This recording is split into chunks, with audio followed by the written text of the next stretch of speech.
Bem-vindos a todos vocês ao Globo News Painel, como sempre aqui do estúdio da Globo News de São Paulo. Nosso tema desta vez é a situação na América do Sul.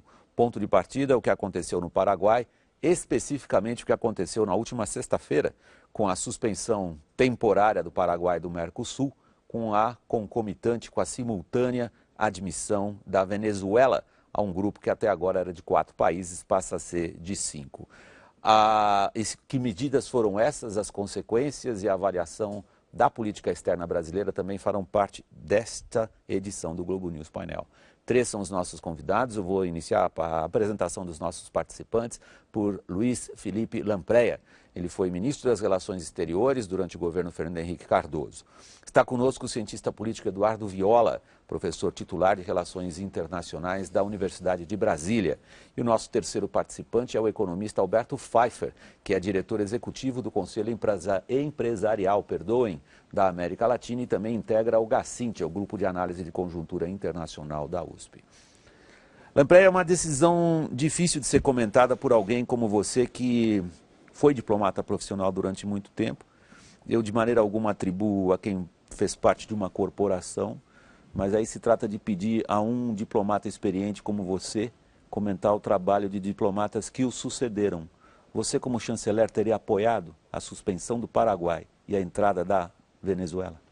Não creio, porque um ponto cardeal da política externa brasileira, dada a complexidade do nosso relacionamento com os 10 vizinhos que temos, é justamente de não interferir nos assuntos internos desses vizinhos. E número 2, porque a definição do que é a cláusula democrática, do que é a prática democrática, também não é um teorema geométrico, cartesiano, que se possa dizer que é falso ou verdadeiro, não é? No caso específico do Paraguai, não houve golpe militar, não houve violação da Constituição, não houve nenhum tipo de violência contra o ex-presidente, não houve censura a jornal, enfim, não houve nenhuma dos quesitos que normalmente se arrolam como quebra da democracia. Não há dúvida nenhuma que houve uma precipitação e que houve, digamos, um ato de empurrar o presidente atual como se diria em futebol, com as 2 mãos, né? Mas eu não sei se isso caracterizaria uma violação tão importante da cláusula democrática que o Paraguai deveria ser suspenso do Mercosul. E a Venezuela? Outros países, inclusive a Venezuela, já praticaram atos muito mais evidentemente contrários à cláusula democrática e não foram punidos nem na Unasul, nem na OEA, nem em lugar nenhum, né? A entrada da Venezuela, eu acho que não é em si uma coisa má. Eu acho que a Venezuela é uma economia grande, é um país grande. O regime chavista não vai viver para o resto da eternidade, não é? Vai haver uma mudança aí. Eu acho que isso não é mal. A maneira de fazer é que é má, é um pouco moleque, né? É aproveitar a suspensão do Paraguai para fazer com que um ato soberano do Paraguai, que seria a aprovação pelo Senado, não fosse levado em conta e, portanto, incluir. Eu creio que houve aí uma forçação, né, de barra. O Lampreia aponta, se eu usar alguma palavra que você considere que seja injusta ao seu raciocínio, você imediatamente me interrompe e corrige, por favor. Eu, na minha interpretação, vi o Lampreia apontar 2 equívocos. Um equívoco, o primeiro na interpretação dele, Viola, é o Brasil ter rompido com uma tradição de não se meter nos assuntos internos de outro país. O segundo é um meio equívoco. O Lampreia não se considera, evidentemente, um adversário da entrada da Venezuela no bloco, porém, acentua que a forma como se dá, aí a palavra que você usou, foi molecagem. E você, Viola? Eu concordo plenamente com Lampreia. Eu, inclusive, adicionaria que essa interferência do Brasil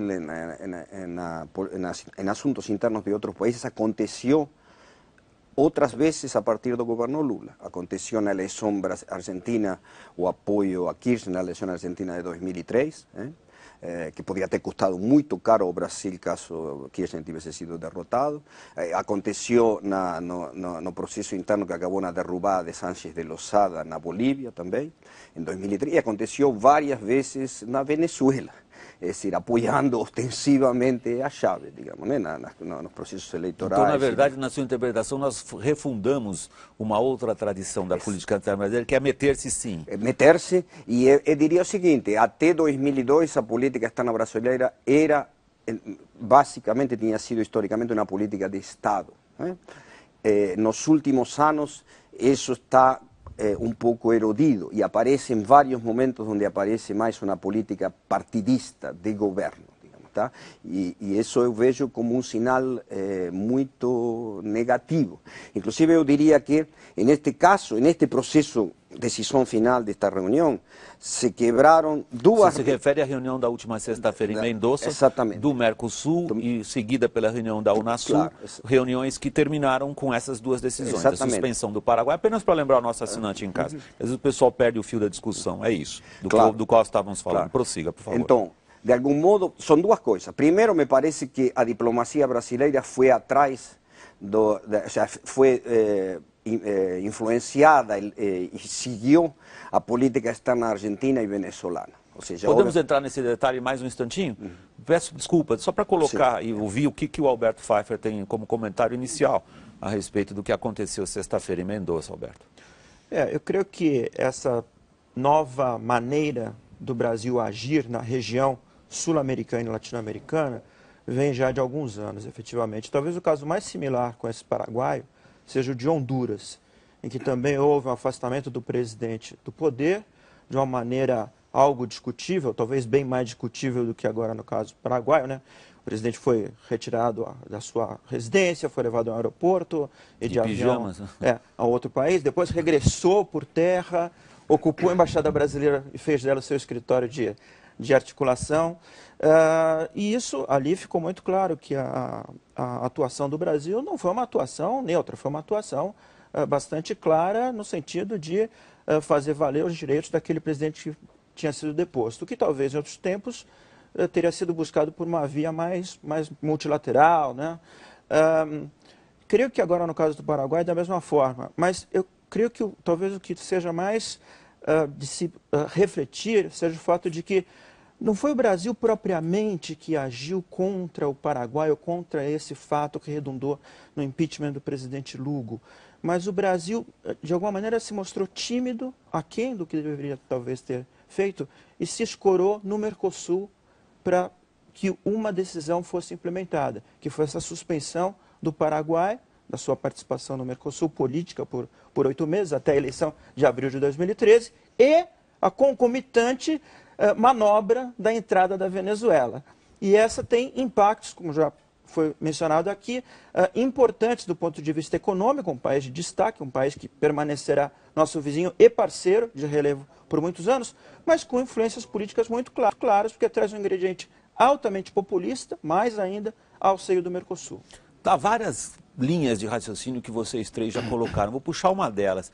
Nós somos líderes, o Brasil é sozinho o PIB do Brasil, precisa somar quase todos os outros para dar o PIB do Brasil, nessa região ao sul do Rio Grande até aqui. Vamos pegar só a América do Sul, a desproporção é maior ainda.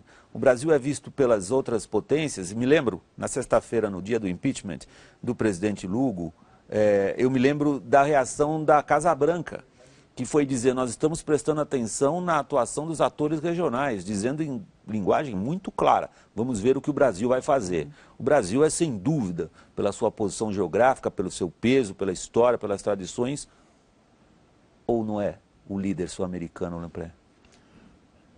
Bom, eu creio que você toca realmente num ponto muito delicado e sensível, porque nos últimos 10 anos, o Brasil não tem liderado. O Brasil tem participado, geralmente não como o indutor principal, de uma série de ações, ou então não tem reagido a verdadeiras agressões, como, por exemplo, a nacionalização da Petrobras na Bolívia, não tem reagido.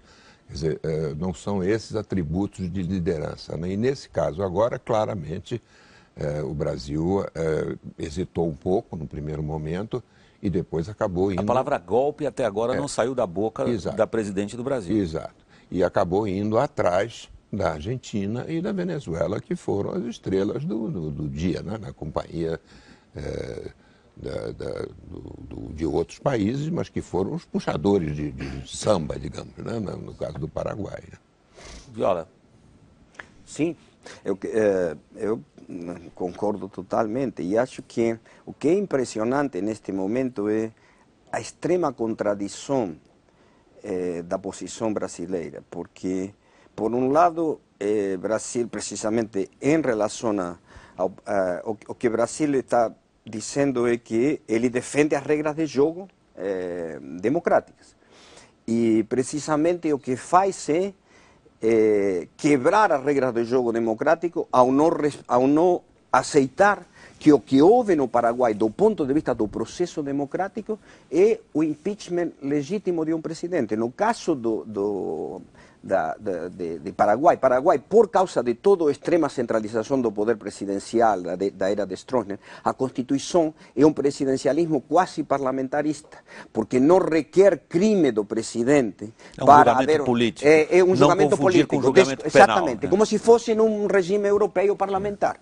Isso, tudo bem, tudo isso está relacionado com estruturas sociais injustas, tudo isso é verdade, mas do ponto de vista da forma, não há nenhuma razão para dizer que houve... Houve um abandono das tradicionais políticas brasileiras de legalismo? Olha, eu diria, em relação à história de longa duração, houve um abandono. Em relação à história de curta duração, não, porque nos últimos anos houve várias políticas brasileiras na América do Sul que são bem diferentes, que não são legalistas. Mas o segundo ponto importante é que a entrada de Venezuela, precisamente, é outra quebra, neste momento, é outra quebra gigantesca, porque é uma afronta ao parlamento paraguaio, as regras de jogo do Mercosul. O parlamento paraguaio estava negando-se a aprovar, e foi eleito popularmente. Não há nenhuma razão para dizer que isso não é democrático, digamos. Tá? Então, essa quebra é impressionante, e mais ainda se nós associamos com outras posições da política externa brasileira nos últimos 2 anos, por exemplo. Quando, por exemplo, dinâmicas repressivas radicalmente contrárias aos direitos humanos, como na Síria, na Líbia, foram colocados, é dizer, o que Brasil mantém a posição de absoluta, não é comigo, aquilo lá é um assunto interno do outro país, ou seja, que é uma posição assim vergonhosa para o Brasil. E é uma crescente tendência a ter convergência com regimes autoritários como o chinês e russo, em questões de defesa da democracia e dos direitos humanos. Então, me parece, a política externa brasileira é de uma contradição extrema no governo Dilma. Como se explica, se é que você está de acordo com o que o Viola acabou de dizer, Alberto? Porque o Viola está colocando um elemento adicional à nossa discussão muito mais abrangente. Ele saiu da questão do Mercosul, do Paraguai e da Venezuela e fez agora mesmo uma interpretação dos últimos, digamos, atos da política externa brasileira como sendo, a palavra foi sua, vergonhoso, do ponto de vista, inclusive, das tradições que o Brasil diz defender em organismos multilaterais, basicamente princípios como direitos humanos. Agora, voltando a esse ponto, o que o Brasil está pretendendo? A criação de um bloco ideológico? Acho que o Brasil está pretendendo alcançar alguns objetivos, né? Um deles que foi... Quais você identifica? Foi perseguido por muito tempo é o assento no Conselho de Segurança... Não, estou falando em relação à América do Sul. Não, em relação à América do Sul, eu não sei o que o Brasil pretende. Não está claro. Estaria clara a formação de um espaço integrado, do ponto de vista econômico, um espaço que fosse minimamente coeso do ponto de vista político. Onde se encaixa a Venezuela, então, no caso? Pode ser. Mas não fica claro porque o modus operandi ele é indefinido. Essa que é a realidade. Não há uma pauta, não há atributos de liderança que possam ser percebidos como expressos na atuação brasileira, embora o Brasil seja reconhecido como um potencial de líder. Ele não realiza isso, ele não concretiza isso. Quer dizer, o resto do mundo parou esperando o que o Brasil ia fazer em relação ao Paraguai. Então, exatamente, e não fez nada, né? Então o mundo pararia porque o Brasil não parou. E aí ocupam o espaço natural da política, né? Ocupou a Argentina, ocupou a Venezuela. Agora, o que eu creio que o falte seja essa consistência que é talvez o principal atributo da legitimidade do líder. Quer dizer, ele age de uma maneira coerente, de uma maneira frequente e de uma maneira que permite que se prevejam as suas ações. Isso não ocorre com o Brasil hoje porque, em algumas partes do mundo, nós temos uma atuação de fechar os olhos, uma reação passiva quanto a certas medidas de certos países, o caso do Irã, o caso da China, pode ser dito, o caso da Síria, que também houve essa aparente morosidade, aliás, nunca houve da nossa manifestação. E em outras situações nós somos extremamente rigorosos, vamos a filigranas legais para percebermos infrações, como no caso do Paraguai agora. O que o Brasil quer na América do Sul? O que você identifica como objetivo? William, eu acho que a explicação para essa confusão que impera às vezes, que os analistas discernem, é explicável por uma palavra simples, chama-se Foro de São Paulo. Foro de São Paulo, criado em 1990, se não estou equivocado, era um pacto dos partidos de esquerda para chegar ao poder e, chegando ao poder, para conservar o poder. Então, um pacto de solidariedade partidária, né? E isso, a meu ver, explica Lula, explica a posição em relação ao Paraguai, explica a posição em relação ao Chávez, explica a condescendência em relação a Evo Morales, explica uma certa também condescendência em relação ao presidente do Equador. Esse, eu acho, o fio condutor é essa solidariedade partidária que nasceu no Fórum de São Paulo. O que você está mencionando é um pacto ideológico. Sem dúvida. Que se sobrepõe ao que seriam os objetivos de um dúvida. Estado ou de um país. Sem dúvida. Na sua análise, o que acontece com a política externa brasileira é que ela obedece a preceitos ideológicos e não aos interesses nacionais. Foi o que o Viola disse, a política externa não é mais uma política de Estado, é uma política basicamente partidária. Está dando certo essa política? Não, eu penso que não está dando certo, não. Que isso limita extraordinariamente possibilidades brasileiras. Ou seja, tivesse havido uma política baseada em interesses nacionais e decidida em avaliação analítica, caso a caso, e podemos mencionar muitos casos em como houve erros dessa política externa. Por exemplo, uma coisa muito importante, logo aqui em questões bem imediatas, política ambiental e política climática internacional. Brasil tem uma das matrizes energéticas mais limpas do mundo. Tá? E é um dos países que potencialmente mais ganharia com a decarbonização da economia mundial. Porém, ele se mantém dentro do bloco do G77, seguindo a Índia, China, África do Sul e Rússia, que têm todas matrizes energéticas altamente intensivas em carbono. Por que isso? Só por razões ideológicas. Brasil poderia ser um ator diferenciado, precisamente convergindo, muito mais diferenciado, independente, mas convergindo com a Europa, com Coreia do Sul, com Japão, países que também estão orientados para a decarbonização da economia mundial. Isso eu estudo muito e é impressionante, digamos assim, a dificuldade, como o Brasil é refém, a ideologia torna o Brasil refém em algo que uma visão ampla, não, sem preconceitos do interesse nacional, colocaria o Brasil em outra posição no mundo. E o que é esperado por vários outros países do mundo, vários outros atores. E tem muitos exemplos desse tipo. Essa é a questão que está em debate agora. Eu vou acabar logo o bloco. Aí, se você precisar de um pouco mais de tempo, eu te interrompo e você retoma logo no reinício do programa daqui um instantinho. Mas é só para a gente colocar você agora nessa rodada, Alberto. Nós estamos examinando em que medida preceitos ideológicos se sobrepõem a interesses nacionais, no caso da política externa do Brasil na América do Sul. É a sua avaliação? Creio que sim, isso fica muito aparente nos últimos anos.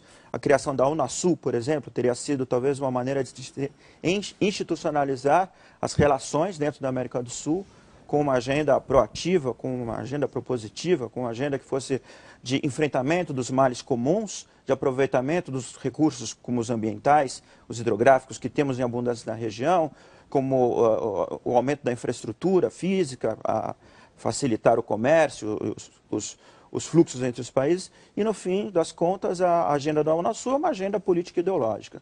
Então, mesmo quando há um exercício de intento de se fazer algum tipo de amarração institucional, ela se deixa levar por essa maré ideológica que contamina a política externa do Brasil e de alguns países da região. A gente volta com essa questão ainda logo que o programa reiniciar, é daqui um instantinho. Fique conosco. Até já.